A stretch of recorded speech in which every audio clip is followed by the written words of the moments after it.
Et salut tout le monde, c'est Spice. On se retrouve aujourd'hui pour une toute nouvelle vidéo. Vous l'avez vu au titre, à la miniature. Aujourd'hui, on se retrouve pour le premier épisode de Jujutsu Kaisen, saison 3. Et oui, les gars, la saison 3 de Jujutsu Kaisen qui vient d'arriver. Ça fait tellement plaisir. Et ouais, je suis content. Je suis vraiment content, les gars, parce qu'on va se parler du coup de Jujutsu Kaisen. Alors, j'ai pris quelques petites notes pour cette première vidéo de la saison 3, tout simplement. Avant que la vidéo commence, je vais quand même revenir sur deux petits trucs.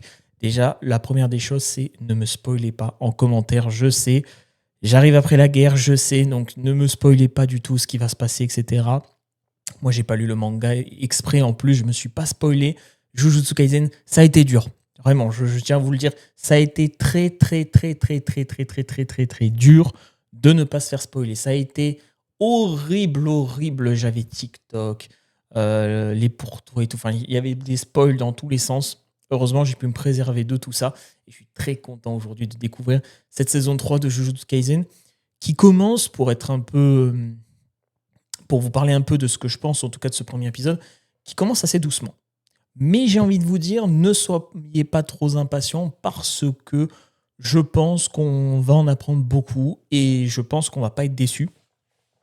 Vraiment, je pense qu'on ne va pas être déçus du tout, si vous voulez, de cette saison de Jujutsu Kaisen qui commence bien. Hein. Là, il y a déjà 2 épisodes, je crois, qui sont sortis. Et il y en a, je crois, une vingtaine ou quelque chose comme ça. Il y en a 23 ou 24, donc on est pour au moins 2-3 mois de Jujutsu Kaisen, donc ça fait vraiment plaisir. Je regarde un peu aussi sur le côté, je suis désolé, hein, parce que j'ai vu l'épisode il y a de ça 1 heure ou deux, et j'ai eu un plantage au niveau de mon logiciel de capture, donc je check un peu si tout va bien, et apparemment ça va, ça se passe plutôt pas mal. En tout cas, voilà pour cette saison qui commence, comme j'ai dit, donc un peu sur les chapeaux de roue. Voilà, je vais essayer de résumer à peu près l'épisode, même si je sais que vous venez de le voir, mais ça permet aussi voilà, de faire un petit peu voilà, de vous expliquer un peu qu'est-ce qui se passe dedans. Mais si on est donc objectif, l'épisode 1 de la saison 3 du Jujutsu Kaisen, il rentre dans le dur. J'ai envie de dire, on est dedans là, on rentre dans le dur tout simplement parce que l'épisode, il commence en fait, c'est la suite de la saison 2 et on est directement dans la saison 3 là. C'est-à-dire qu'il n'y a pas d'épisode récap. Vous savez, des fois, ça se passe, hein, des fois dans les séries ou ce genre de trucs. Des fois, dans certaines séries et tout, il y a des épisodes zéro, ils appellent ça, où ça résume un petit peu ce qui s'est passé dans la saison d'avant. Et comme ça, on est à jour au niveau des noms, etc. Là, c'est pas du tout le cas. Là, alors je crois que c'est Mappa hein, qui sont aux commandes. Et là, pas du tout. Mappa, ils nous disent, on rentre dans le vif du sujet. Et on commence très bien. J'ai envie de vous dire, on commence très bien parce que j'ai mes petites notes, hein, comme vous vous en doutez, parce qu'il y a beaucoup de choses à dire dans cet épisode, donc je les lis un peu. Et effectivement, le début, c'est Yuji qui donc a du sang sur les mains. Alors évidemment, ça fait forcément écho à la saison 2 de Jujutsu Kaisen. Souvenez-vous, dans la saison 2, où notre ami Sukuna, il a fait quand même du sale. Hein. Faut se rappeler, il avait quand même du sale. Donc je vous rappelle quand même un combat contre Jogo un peu expéditif, on va pas se mentir. En même temps, Jogo, il était pas foufou. Un combat, par contre, contre Makora qui lui était incroyable. Niveau animation, musique, tout était incroyable, vraiment exceptionnel. Mais voilà, malheureusement, il y avait pas mal de civils dans le tas. Et notre ami Sukuna, il s'en fout un peu quand même. Hein. Ça m'avait fait rire d'ailleurs. Parce que quand il se bat contre Makora, s'il y avait des plots à côté, les civils, c'était pareil. On sent qu'il c'est un fou, Sukuna. Sukuna, c'est un vrai malade. Et vraiment, il n'hésite pas. J'ai envie de vous dire, il n'hésite pas. Et il va sacrifier je sais pas combien de gens à Shibuya. D'ailleurs, c'est un peu... moi, en tout cas, c'est comme ça que je l'ai compris. Ça fait écho, en fait, à ce que Yuji il vit dans la fin de saison 2, souvenez-vous. Donc, quand il est à Shibuya et que, justement, il est à Shibuya et c'est un petit peu le bordel. On va pas se mentir, un peu à droite, à gauche. Il y a plein de trucs qui se passent. Et on le voit combattre un immense fléau au début. J'ai mis du temps à comprendre. Voilà. J'ai mis du temps à comprendre. Et on voit un personnage passer. Évidemment, c'est Yuta qu'on voit passer avec sa petite, son t-shirt et son épée. Alors, il passe un peu en mode inaperçu, hein, j'avoue. Mais là, en tout cas, on voit Yuta avec sa petite épée là qui apparaît. J'ai envie de vous dire un peu comme une fleur. En tout cas, voilà, ça nous prépare en fait à ce qu'on va suivre un petit peu plus tard du coup dans l'épisode. C'est qu'en fait, à un moment donné, on s'arrête à Yuji qui se prend un coup d'épée et qui l'arrête comme ça. Donc en fait, il a la lame devant l'œil. On se rend compte que c'est Yuta donc qui l'a attaqué pendant que le fléau l'avait attaqué. Il y a Yuta qui est venu par-dessus, on ne sait pas trop comment. Et en fait, c'est sympa dans l'épisode parce qu'en fait, ça va nous montrer toute la séquence de comment on a fait pour arriver à cette séquence-là, en fait. Qu'est-ce qui s'est passé avant qu'on en arrive à ce moment de l'épisode où on a Yuji contre Yuta. Ça va être vraiment la fin de l'épisode. Mais ensuite, une fois qu'on a cette petite introduction, le générique. Alors le générique, il y avait de l'attente. J'avais une attente aussi sur le générique. Il y a pas mal de choses qui nous sont dévoilées dedans. J'ai essayé dans une prochaine vidéo peut-être de essayer de le décrypter à ma manière en tout cas. Évidemment, j'ai pas lu le manga donc je sais pas du tout ce qui peut se passer, mais je vais essayer en tout cas d'apporter mes théories. Qu'est-ce qui pourrait arriver? On voit quelques persos assez intéressants, mais je garde ça sous le coude donc du coup pour la prochaine vidéo qui sera dédiée, je pense, au générique. Ça me paraît assez intéressant. Juste après, le générique se coupe et on a le début de l'épisode. Donc, je pense que ça doit se passer peut-être quelques jours avant, hein, ou alors ça se passe, soit ça se passe le même jour, soit ça se passe quelques jours avant. Mais on a du coup un blond, donc on ne connaissait pas, qui parle du clan Zenin. Et ça, c'est assez intéressant parce que là, du coup, donc dans la fin de saison 2, toujours, souvenez-vous, il y avait le vieux Zenin. J'ai oublié son nom. Je suis désolé pour les noms, les gars. J'ai pas retenu le nom du vieux Zenin, là, vous savez, le barbu là, qui s'est battu contre Toji. Enfin, pas contre, mais plutôt avec Toji et Dagon, du coup. J'ai complètement oublié son blaze. Je suis désolé, les gars. Mais j'ai oublié son blaze. Et en tout cas, lui, du coup, il est sur un lit mort, les gars. Il est vraiment pas très bien. Et lui, le blond, en tout cas, qu'on voit dans l'épisode, je vous montrerai bien sûr, lui, le gars qu'on voit là, il est quasi 100% sûr, en fait, qu'il va hériter du clan Zenin. Donc, quasiment, lui, il attend que ça, en fait. Il est un peu arrogant, un peu insolent. D'ailleurs, moi, j'avoue, j'aime pas trop ce perso. Mais en tout cas, voilà, c'est comme ça qu'il nous est décrit. Et du coup, ce qui va se passer, c'est qu'il va comparer Maki et Mai. Souvenez-vous, donc je crois que c'est deux sœurs. Alors, il dit que Maki, évidemment, elle n'est pas très, elle est pas performante. C'est un peu une ratée du clan Zenin. Ça rappelle quelqu'un, évidemment. Ça rappelle Toji. Et on a au contraire Mai, qui elle est au top, top, top du clan Zenin, alors que pour moi, pas du tout. Mais bon, bref. Apparemment, voilà. Mai, elle est vraiment au niveau top top du clan Zenin et Maki, elle est un peu en dessous. Donc voilà. Donc ça, c'est ce qu'il explique. Et il explique aussi après, donc là, on le revoit rentrer dans une pièce un peu étonnante. Et il y a, je crois, son oncle. Si j'ai bien suivi, je crois que c'est son oncle, ouais. Et un autre gars. Alors l'autre gars, je sais pas qui c'est, peut-être son cousin ou son demi-frère. Ou je sais pas du tout dans les familles. J'ai complètement oublié. Et en fait, ils sont donc à trois là en train de faire une petite réunion là, nos amis. Et en fait, là le mec, le blond là, il dit en fait à son oncle, bah en fait que ces deux filles, elles valent vraiment pas le coup et que lui, bah il mérite pas du tout d'être chef du clan Zenin. Et l'autre là, qui est assis, on le voit un moment sur le teco, lui, il lui dit bah clairement qu'il est trop moche. Et il lui dit surtout une phrase qui moi m'a personnellement beaucoup fait mal. Il lui dit c'est pas Toji qui aurait dû mourir ce jour-là, c'est toi. Et là, ça m'a fait beaucoup de mal parce que je me suis dit, quand même, le mec, il le compare à Toji, quoi. Et Toji, c'est mon perso préféré, si vous le savez pas, dans Jujutsu Kaisen. Donc, j'aurais aimé qu'on venait cette pirouette scénaristique comme dans la saison 2 où Toji réapparaît, ou du moins l'âme de Toji. Bon, malheureusement, Toji ne réapparaîtra pas, hein. Je pense qu'il est bel et bien mort pour le coup. Il a fait pas mal de salles dans la saison 2, mais là, je crois que là, il est finito, le Toji. Là, on n'en entendra plus parler. En tout cas, voilà. Toji, en tout cas, a été mentionné. Et le mec, il s'est vénère. J'ai pas bien compris pourquoi. Peut-être parce qu'il l'appréciait, peut-être, je sais pas, parce qu'il se compare un peu à lui d'une certaine façon, ou alors il l'a vraiment pas très bien pris, quoi. Et donc il a mis un gros pain dans le mur. Et pendant qu'il mettait un pain dans le mur, l'oncle, en fait, il a dégainé son katana et il était à deux doigts, en fait, de trucider le blond, quoi. Donc, c'est là où on sent qu'il y a quand même une certaine tension dans le clan Zenin. C'est pas un clan comme les autres. On pourrait se dire, oh là là, tout est beau, tout est nouveau. Non, non, non, non. Là, les mecs, ils sont vraiment à deux doigts de se battre, hein. On l'a bien vu, hein, d'ailleurs, dans cette séquence. Et au moment où ça est parti en couille, là, il y a un petit vieux qui arrive. Alors, je sais pas dans les grandes familles comment ça s'appelle, mais vous savez, c'est le. Alors, est-ce que c'est un notaire, je sais pas comment on pourrait dire, mais en fait, c'est quelqu'un qui était au chevet du vieux Zénine. Et du coup, quand le vieux Zénine est mort, parce que là, ça a été annoncé du coup qu'il est mort, hein, dans cet épisode-là, il est bel et bien mort, lui. Donc, on s'en doutait un peu, hein, après l'attaque de Jogo, il allait pas aller très loin, souvenez-vous. Donc, lui, il est mort en tout cas. Et du coup, il a un testament. Il est vraiment intéressant. Alors, il y a 4 points. Déjà, le premier point, c'est que les trois en question, donc l'oncle et les deux autres, devaient être réunis. Donc, ça, déjà, c'était la première chose. Le deuxième chose, il dit, en parlant donc du blond, il devient donc le chef du clan Zénine. Donc quelque part, le blond, c'est ce qu'il attendait, donc il est content. Mais, et là, attention, parce que là, ça va devenir intéressant. La deuxième chose, c'est que tous les objets maudits du clan Zenin et la fortune du clan vont au blond.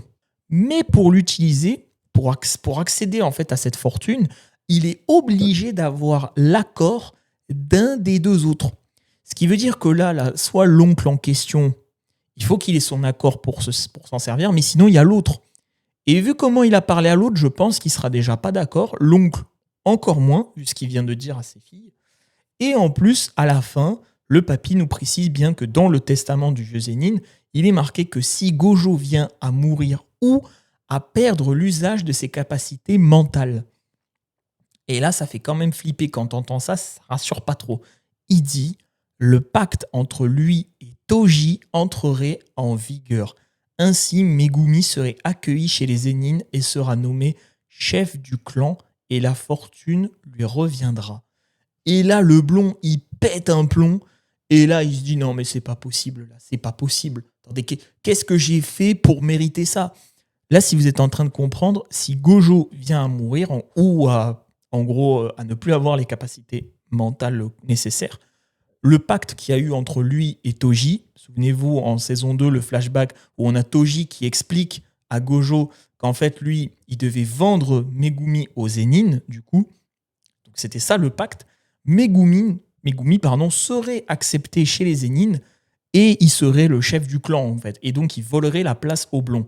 Vous vous en doutez bien que le blond, il va pas laisser ça quand même. Il va se dire, mais merde alors, c'est qui ce gars? Donc, il va retrouver. Il veut le tuer, là, clairement. Donc là, Megumi, il est pris pour cible par le blond.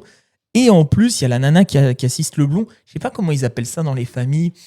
Un conseiller, ou vous savez, dans les grandes familles, des fois, il y a généralement les enfants, la famille et tout. Et il y a des conseillers, vous savez, des gens qui aident et tout, dans les conseils, tout simplement, les bonnes décisions, les trucs et tout. Et là, la nana, elle lui dit, Megumi, actuellement, je sais pas où il est, mais ce qui est sûr, c'est qu'il cherche Yuji Itadori. Et là, le blond, il lui dit, mais c'est qui Yuji? D'accord, c'est très bien, mais c'est qui? Et là, elle lui dit, la meuf, en fait, elle lui dit, c'est le réceptacle de Sukuna. Et là, lui, il dit, en fait, j'en ai rien à faire, qui sait, en fait, je vais les tuer tous les deux. Parce qu'il dit, non seulement je vais tuer Megumi pour pas qu'il me vole ma place, et en plus, je vais tuer Yuji, comme ça, au moins, ce sera fait, ce sera une pierre deux coups. Parce que souvenez-vous, Yuji, en saison 2, enfin, c'est pas Yuji réellement, c'est Yuta, quand en fait, à la fin de l'épisode de la dernière saison, Yuta, il est convoqué par le conseil des exorcistes. Et dans le conseil, en fait, il a été appelé et on lui a dit d'éliminer 4 personnes. On lui a dit tout d'abord d'éliminer Gojo et Geto, parce que eux, clairement, c'est vraiment les pires traîtres. Pour eux, c'est des traîtres et tout, donc eux, ils doivent mourir. Le prof de l'école de Yuji, là, c'est pas l'école de Kyoto, c'est l'autre. Je sais jamais, en fait. Mais le proviseur, en tout cas, de l'école de Yuji, pareil, lui, il est sur la blacklist, lui. Il faut le tuer. Et bien évidemment, Yuji, puisque c'est un peu le réceptacle de Sukuna. Donc forcément, tu peux pas laisser Sukuna en liberté comme ça, comme si de rien n'était. Donc voilà, donc là, Yuji, il est condamné à mort. Et lui n'a pas l'air de le savoir, en fait. Mais ça, on va y revenir après. Lui, il a pas l'air, en tout cas, d'être au courant. Mais ça, j'y reviens juste après. Et donc, une fois qu'on a eu tout ça, donc on sait maintenant les intentions du blond, on le sait, là, on a une séquence qui est un petit peu étonnante où on voit Yuji et Chozo qui sont dans un endroit... je ne sais pas comment on pourrait nommer cet endroit. Est-ce que cet endroit, c'est leur repère, leur QG? Enfin, je ne sais pas trop l'endroit dans lequel ils sont, mais on a un flashback, un petit flash de quelques secondes de Yuji qui se rappelle de Nanami, de Nobara et des autres victimes avec Maito, etc., avec Todo aussi un petit peu dedans. Et il discute avec Chozo de choses assez intéressantes. Et en fait, là, Chozo, il est en train de lui expliquer, enfin de lui demander, est-ce que les blessures vont mieux, tu t'es soigné et tout. Et là, Yuji, il nous dit quoi? Il nous dit, t'inquiète pas, mes blessures vont bien grâce à Sukuna. Et il dit, je sens que son pouvoir grandit. Donc là, Yuji, il est en train de se dire, t'inquiète, frérot, moi ça va, mais le problème, c'est que le pouvoir de Sukuna grandit. Et Chozo, derrière, il lui demande, est-ce qu'il peut aller récupérer les cendres de ses frères? Et là, Yuji lui explique qu'il doit partir car Sukuna a des projets pour Megumi. Donc ça, nous, on le savait déjà, mais c'est confirmé là par Yuji. Sukuna a des projets avec Megumi. On ne sait pas lesquels, mais en tout cas, il veut absolument que Megumi soit avec lui. Où, quand, comment, on ne sait pas. Et du coup, comme Yuji, il sait ça en fait de Sukuna, il le sait, il dit aussi qu'il a tué beaucoup trop de gens à cause de Sukuna. Et il dit bien en plus dans la saison 2, il dit que si Sukuna venait à prendre le dessus, il faut que lui devienne plus fort parce qu'il ne peut pas laisser Sukuna prendre le dessus. C'est vraiment ça qu'il est en train d'expliquer, notre ami. Et du coup, ce qu'il est en train, donc là, donc il descend des escaliers avec Chozo et il dit allez, on va tuer des fléaux. Mais avant de tuer les fléaux, il dit bien donc c'est à cause de Sukuna et surtout qu'il ne peut pas rester auprès des autres. Donc les autres, c'est Yuki, Panda et tout la team, quoi. Il peut pas rester avec eux parce que Yuji, il estime qu'il les a trahis quelque part. Eh oui, après, il a tué je sais pas combien de milliers de personnes. Il leur a fait un peu de mal sans vraiment eux leur faire du mal, mais indépendamment de sa volonté, Yuji, il a participé au massacre de Shibuya, en fait. Donc c'est un peu ça qu'il est en train de dire. Et il peut pas, dans son esprit, en fait, il peut pas arriver vers les autres comme si de rien n'était, quoi. Donc c'est pour ça qu'il est en train de dire à Chozo, bon ben, enfin c'est pas grave, voilà. Moi je veux pas revenir avec les autres. On va essayer d'empêcher les fléaux d'arriver, parce que souvenez-vous, Geto en fin de saison 2, il dit bien qu'il y a plus de 10 millions de fléaux qui vont s'abattre là sur le Japon, quoi. Donc là ils sont vraiment dans la merde, hein. Vraiment tu sens qu'ils sont pas bien les mecs. Et du coup, Chozo qui dit bah, t'inquiète pas, hein, pour mes frères, c'est pas grave, c'est un accident. Du coup, nous, ce qu'on va faire, c'est qu'on va directement on va tuer les fléaux. Et pourquoi il dit. Enfin, ça d'ailleurs, c'est assez fort aussi que Chozo, quand Yuji il dit à Chozo, est-ce que tu m'en veux d'avoir tué tes frères? Chozo, il est pas rancunier en fait. Il lui dit au contraire, c'est pas grave, c'est un accident. Et entre frères, on doit se soutenir. Donc on sent qu'il y a une relation entre les deux où il lui en veut pas. Et au contraire, il lui dit même, si mes frères étaient à ma place, ils auraient dit la même chose. Et donc ça, c'est assez sympa de voir que les deux personnages ont vraiment un lien, hein. On ne sait pas vraiment d'où ils ont ce lien, mais ils ont un lien quoi entre les deux. Il y a un lien qui se crée qui est vraiment super sympa. Après, bon, ben voilà, il y a une petite séquence en tout cas là de fight qui va se passer entre les deux, entre Chozo et Yuji, donc une pure masterclass. Je la mettrai là certainement au montage. Animation, musique, effets spéciaux, l'espèce de pont là qui se soulève en Y. C'était somptueux, c'était exceptionnel, c'était incroyable. Et à la fin de cette séquence, on a donc Yuji et Chozo donc, qui battent un énième fléau. Mais Chozo, il souligne quelque chose d'intéressant.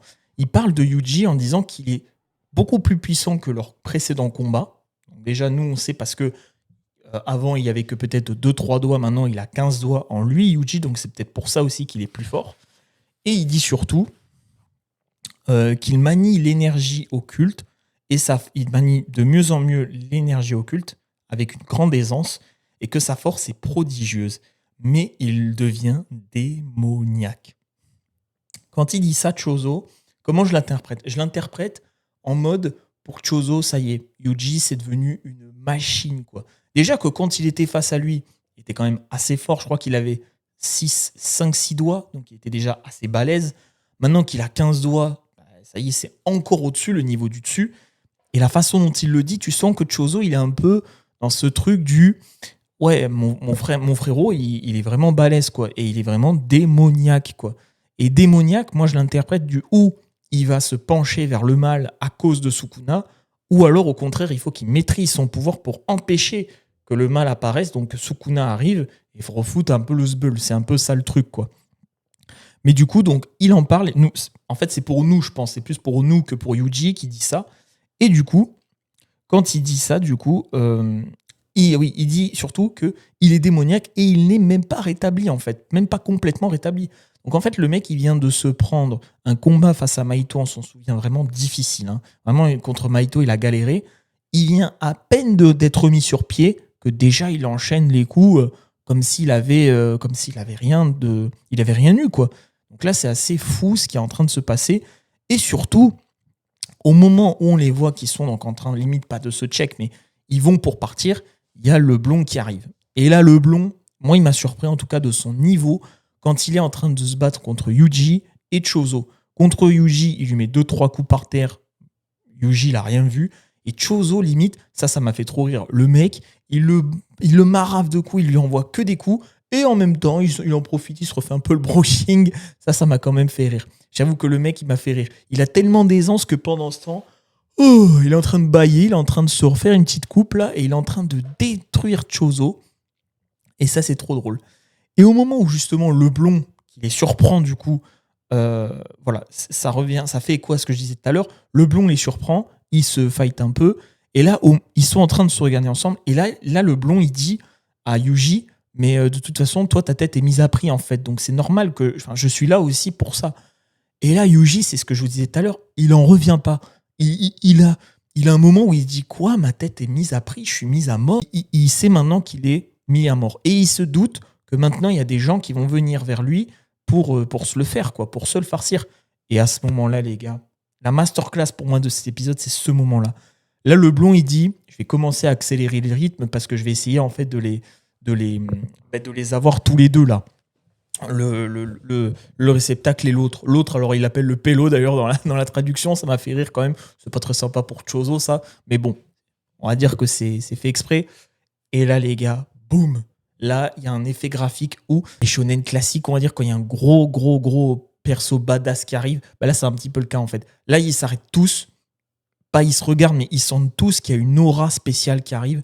Et là, les gars, c'est Yuta. Yuta, il est en haut d'un espèce de gratte-ciel et il regarde Yuji. Yuji, il le voit, il se dit mais c'est lui qui dégage toute cette aura. Et Yuta, il a son sabre là dans son espèce de sacoche là et il lui dit oh, je savais pas que t'étais là. Oh, frérot, vraiment, oh, bah te voilà, tu vois. Donc après, il arrive évidemment. Le mec, il détruit un pont. Enfin bref, c'est Yuta, quoi. Mais bon, il arrive avec une badassitude. Yuta, c'est incroyable d'avoir un perso aussi badass que lui. Et c'est génial, quoi. Le mec, il est vraiment... Tu sens le mec badass de ouf, quoi. Et c'est génial, franchement, c'est super bien amené. Mappa, ils ont fait un truc, je dirais, de folie. Ils ont fait un truc de folie. Vraiment, c'est incroyable ce qu'ils ont réussi à faire.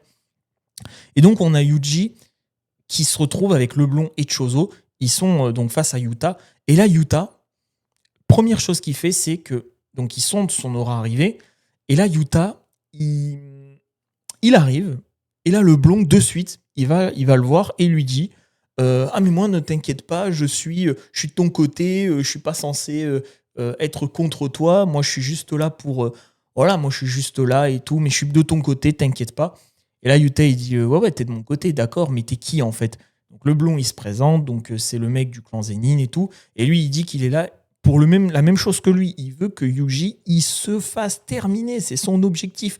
Et il lui dit d'ailleurs moi, si tu veux, je m'occupe de son copain, là, de son collègue, et toi, je te le laisse. Et Yuta, il réfléchit un peu. Mais franchement, Yuta, c'est quoi cette gueule de psychopathe qu'ils lui ont fait, les gars? C'est quoi cette tête de psychopathe, mec? Avec ses yeux, là, écarquillés, on dirait qu'il attendait que ça, lui. Enfin, c'est un peu flippant, quand même. Et donc, du coup, là, pendant que les deux, ils sont en train de se parler, là, Chozo, il est en train de dire à Yuji, bon, là, frérot, un conseil, tire-toi, parce que là, à mon avis, si tu te bats contre un des deux, t'es finito. Et là, Yuji lui dit ouais, t'inquiète, je vais essayer de me barrer. Et au moment où Yuji se casse, on voit que Yuta le rattrape. Il le trace, il lui colle au cul, il le trace. Et là, moi, je me suis dit aïe, là, ça n'a pas trop loupé. Donc, on a ensuite Yuji et Yuta qui partent dans une direction. Et dans l'autre, on a Chozo et le blond qui sont en train un peu de se jauger et tout. Et là, le blond, il m'a fait rire parce qu'il dit ouais, je vais te retenir ici, t'inquiète pas, tu feras pas long feu. Et là, l'autre, il lui dit, Chozo, il lui dit oui, enfin, crois pas, mais je vais venger mon petit frère là que t'as attaqué. Et c'est beau la relation de Chozo-Yuji où vraiment, même si les deux, je pense, ne se connaissent pas plus que ça, ils savent qu'ils sont frères. Il y a vraiment cette entente qui est super, super intéressante. Donc, à voir pour la suite. Est-ce qu'il y a une manipulation derrière? Est-ce que c'est vrai ce qu'il lui dit ou pas, Chozo? C'est vrai, ça va être vraiment intéressant à suivre. Et là, on a le meilleur de cet épisode pour moi, c'est le combat Yuji contre Yuta.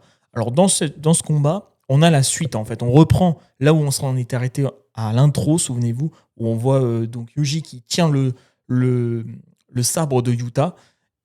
Vraiment, Yuta, là, ils lui ont mis une tête de psychopathe. Je sais pas pourquoi il a cette tête de psychopathe. Autant dans la fin de saison 2, je trouvais qu'il était OK, mais là, dans cette saison, le début en tout cas, il a une tête de psychopathe. Ça lui va vraiment pas pour le coup.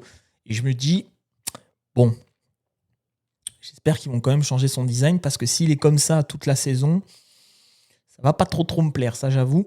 Mais on continue du coup donc ce combat entre Yuji et Yuta. Alors, pas mal de petites séquences hein, de combats et tout que j'ai bien aimé.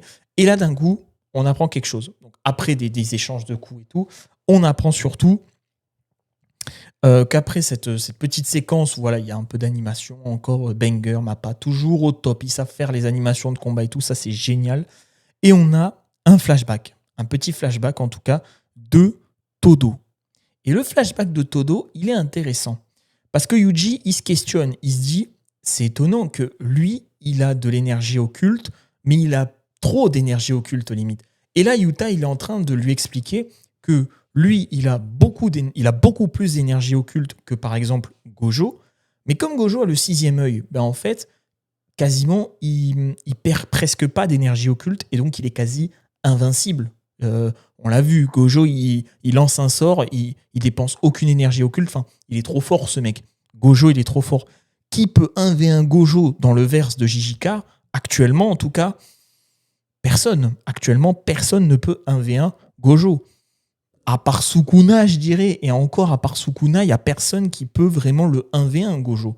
Donc en tout cas, là, clairement, on a Yuta qui explique voilà, que lui, il a beaucoup plus d'énergie que Gojo, sauf que lui, il perd de l'énergie occulte, il en perd même pas mal.